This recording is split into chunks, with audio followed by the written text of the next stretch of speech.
Listen, bases loaded, bottom of the ninth. This is a sad story that men feel that they can use their resources to devour people instead of empowering people. I've been saying this for years. Men in general, I don't want to push no division, real man versus fake man. No, I don't want to, no divide. Men in general live to empower people. If I see another man eating, if I see another man in a Ferrari, Lamborghini, I'm rooting for him. Other kings gotta win.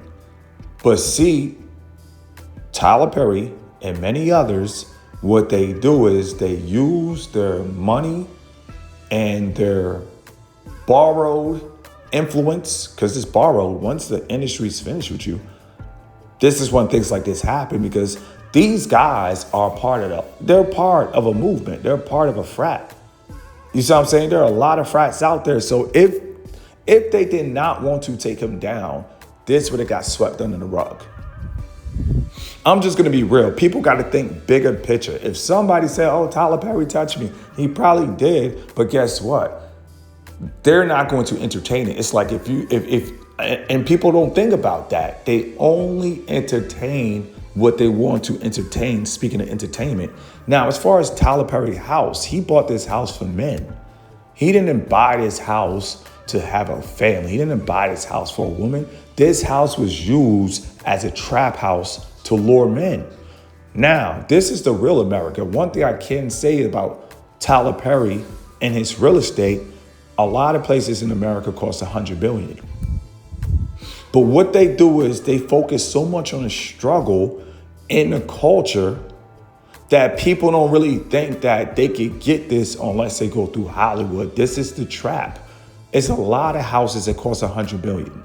You go to Aspen, you do real estate in Aspen, you look at real estate in Aspen, there's a lot of houses that cost $125 million, $100 million. So Tyler Perry's not the only one living like this, but he's made to believe to a struggle culture that he's the only one living like this. So with that being said, this is a real estate listing in Aspen, Colorado. It costs $125 million. This is pretty much the same as Tyler Perry's house. But we're meant to believe that only Sean Combs can have that. Only Jay-Z can have that. I think Jay-Z house is $92 million. So we're meant to believe only people in entertainment, and that's a lie. The person that's probably going to buy this house in Aspen probably doesn't have a YouTube channel. The person that's probably going to buy this house in Aspen probably doesn't even have any form of social media. That's what people have to understand. They like to sell entertainment to people that are on Section 8 and government assistance. I wouldn't even call it struggle, because nobody struggles in America. And I'm going to say this again. Nobody struggles in America. If you getting $50K in food stamps, Section 8 housing, and $20 to $15K back on your taxes, I mean, you literally made $100K off the government. Don't tell nobody. Let it breathe. So with that being said, Tyler Perry, this was the guy that he wanted to lure into his trap, just like the others. They all do it. Get him to the Greek. That Sean Combs movie was real. But the problem is with the people that think they're struggling, they lust after other people's money while they have food stamps. I don't care what nobody says. If you got food, you're rich. Nobody wants to talk about reality, but if you're eating, you're rich. If you're over 200 pounds, 250, 300, you're rich. You're just rich in your belly. It shows. People never think about life how I think about life. That's why I realized as a content creator, I can only speak to my videos. When I drop this video, this is a conversation.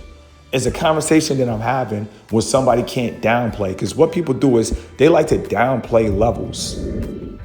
So everybody downplayed, speaking of levels, everybody downplayed that Tyler Perry, I almost said Tyler Helly, what the hell? But Tyler Perry really made $1 billion off of pushing the agenda. He really made $1 billion by really Allen Iverson cross-dressing. Everybody downplayed that, and that's how people become monsters. They downplay what they were doing from the start. This wasn't anything new. So when they covered the reports, oh, Tyler Perry told a man to come through and grope them. You thought this happened overnight?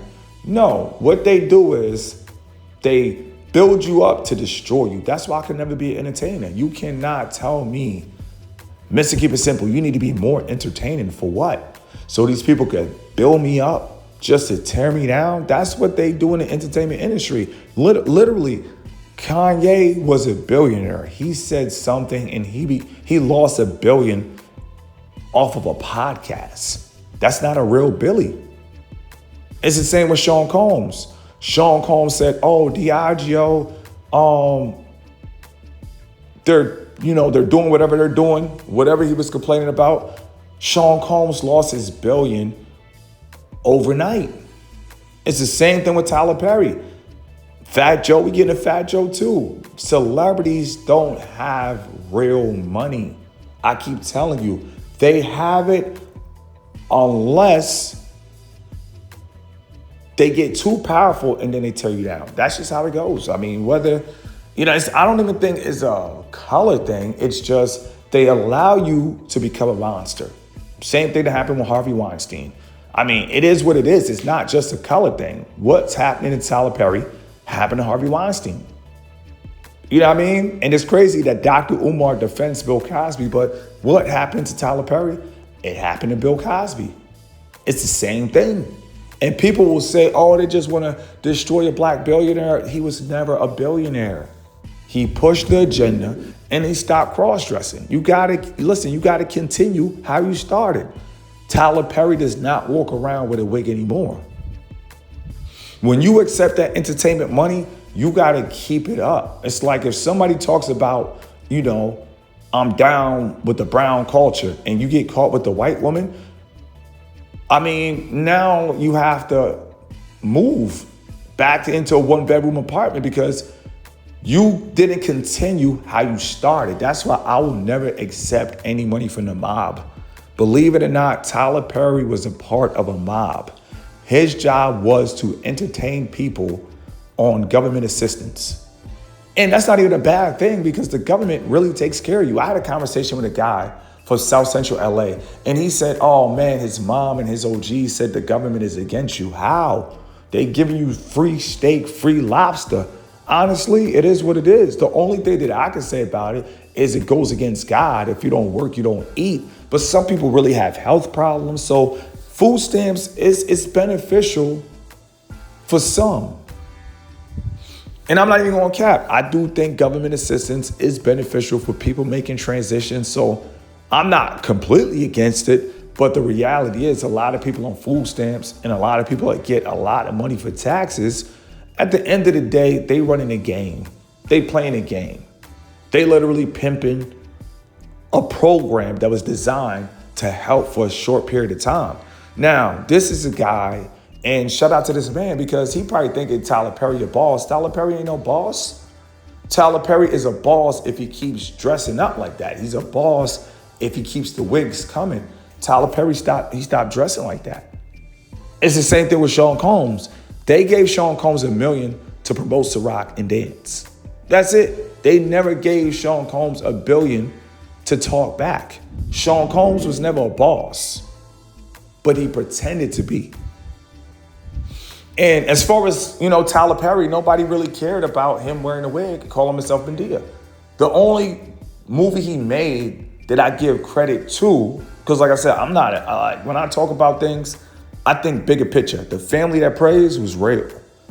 If your wife is out here working with a man that's running it up and you out here talking about what you're going to do, how you're going to start, women will get frustrated.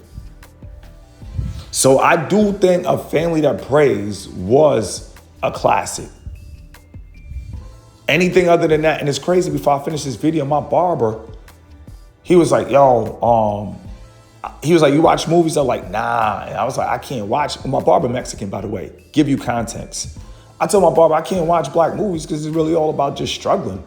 And he was like, Tyler Perry just dropped a movie where Taraji P. Henson, she was a single mother and she was struggling. So she robbed the bank. I was like, I can't watch that, bro. And that was 2 weeks ago. And look what happened. And I told my barber, I can't support nobody that's out here wearing a wig and cross-dressing. People don't care about that, bro. People only care about money. And I just thank God that I feel that Jesus Christ is the King of Kings. And I feel like he has all the abundance. I feel like if the Lord wanted me to have something, I will have it when my heart is right. That's why I always tell you guys, the hard work is the hard work. Work on your heart first. Take care of yourself. Take care of your insides. Take care of your house. Don't worry about a Lambo if your mind ain't right. Because what's going to happen is you're going to get a Lambo and crash it. And you're going to end up in a new dimension, seeing God at the pearly gates. So at the end of the day, listen, get the Lambo when you actually mature. See, a lot of people, they don't realize the power of timing. See, what the entertainment industry does is they give people money before the timing is right. Now, as far as Tyler Perry, not to judge him, but he wasn't a right person in the heart. He was desperate. He was sleeping in his car. And that's what people don't tell you. People in desperation, they got to do what they got to do. And people that are desperate, guess what? They know you desperate too because they were in your shoes. And this is the realest video I'm going to make. Desperate people, they know how to use you because they used to be desperate too. Let it breathe.